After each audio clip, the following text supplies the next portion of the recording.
Welcome viewer, I am Murugan S. This video tutorial describes how to enable scan map drives with Microsoft Defender. Type gpedit.msc in Windows search bar. Click Edit Group Policy.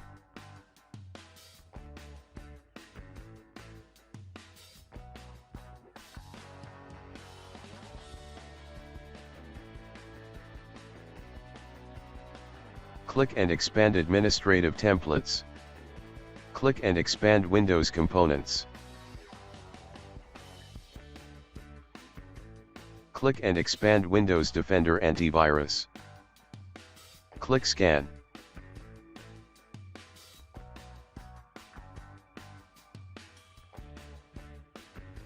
Open full scan on map network drives.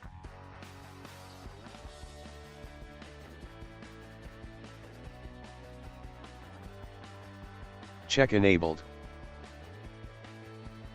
Click Apply, OK. Close and exit Group Policy Editor.